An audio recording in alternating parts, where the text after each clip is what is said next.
Nose problem and it's cure. ناک کے امراض اور ان کا علاج۔ معمولی امراض بھی خطرناک ثابت ہوتے ہیں۔ ناک کے ذریعے ہم سونگھتے اور سانس لیتے ہیں۔ ناک دو نالیوں میں منقسم ہے، یعنی تہنا اور بایاں نتنا، جن میں ایک طرح کی رطوبتی جھلی کا استر ہوتا ہے۔ اس میں بال بھی ہوتے ہیں جو مضر ذرات کو اندر جانے سے روکتے ہیں۔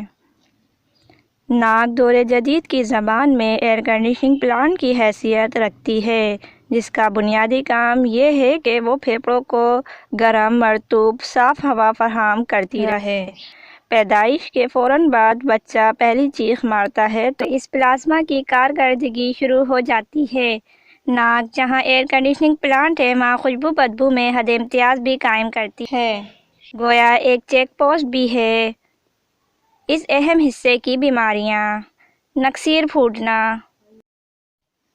گرمی کے موسم میں بعض نوجوان کو جسم میں خون کی زیادتی کی وجہ سے اکثر یہ شکایت ہو جاتی ہے۔ اس مرض میں ناک کی رگیں خون سے پر ہو کر پھٹ جاتی ہیں اور ناک سے خون بہنے لگتا ہے۔ بعض مرتبہ حرارت جگر اور وبائی بخار اور بچوں میں پیٹ کے کیڑے بھی اس کے اسباب ہوتے ہیں۔ جب نکسیر آنے والی ہوتی ہے تو سر میں گرمی اور خشکی معلوم ہوتی ہے، ناک کے نتنوں میں درد، سوزش اور بعض دفعہ خارش محسوس ہوتی ہے۔ کمزور بچوں میں پیٹ میں کیڑے پڑ جانے کی وجہ سے ہو تو بچہ بار بار ناک نوچتا ہے۔ بعض مرتبہ دھوپ میں چلنے، پان چبانے، ناک کو کھجانے، چھینک لینے یا زور سے کھنکارنے سے فوراً نکسیر پھوٹ جاتی ہے۔ بعض مرتبہ بغیر کسی حرکت کے ناک میں سوزش ہو کر نکسیر جاری ہو جاتی ہے اور ناک سے خون بہنے لگتا ہے۔ علاج: نمبر 1، اگر خون جاری ہو جائے تو ابتدائی طبی امداد کے طور پر مریض کے سر پر ٹھنڈا پانی ڈالیں، اس سے نکسیر بند ہو جاتی ہے۔ نمبر 2، نکسیر اگر خشکی کی وجہ سے آتی ہے تو روغن کدو سر پر لگائیں اور ناک میں بھی ٹپکائیں۔ نمبر 3، دماغ کی تقویت کے لیے صبح مربع آملہ 1 عدد دھو کر چاندی کے ورق میں لپیٹ کر کھانا بھی مفید بتایا جاتا ہے۔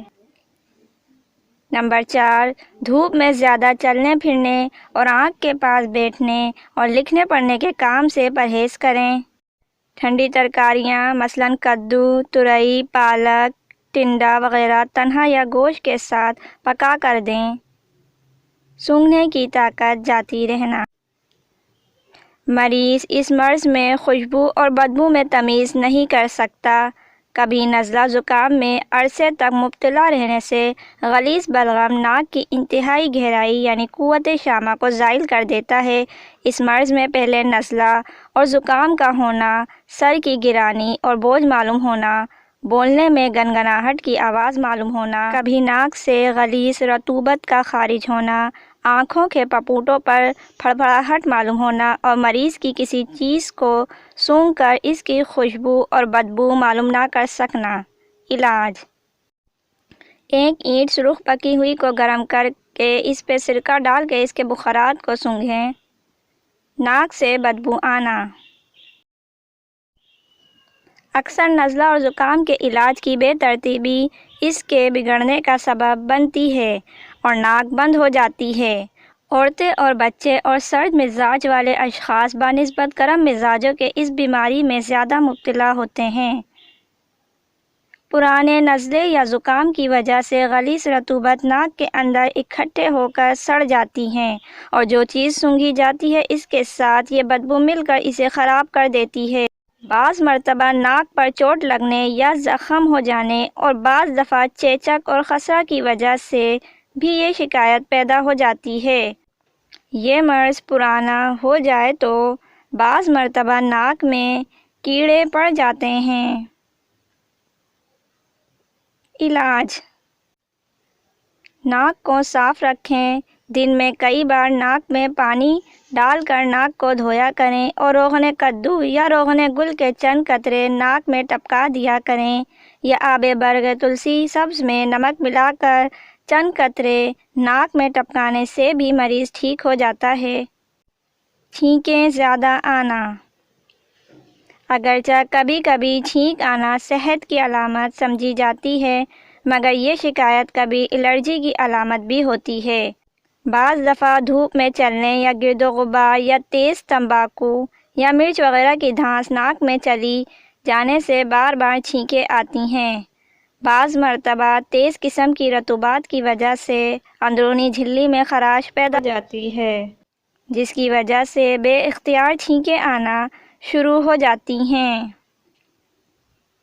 علاج: جب چھینکیں بار بار آئیں اور ناک میں سوزش ہو اور تکلیف معلوم ہوتی ہو تو ناک کو اچھی طرح سے صاف کر کے روغن گل کے چند قطرے ناک میں ٹپکائیں، اور اگر دھوپ میں چلنے کی وجہ سے ہو تو آپ سرد پانی سے غسل کریں۔ گرد و غبار اور دھوپ میں چلنے پھرنے سے اور تیز چیزوں مثلاً مرچ، تمباکو وغیرہ کی دھانس سے بچے کو نزلہ ہو تو سرد پانی سے غسل نہ کریں۔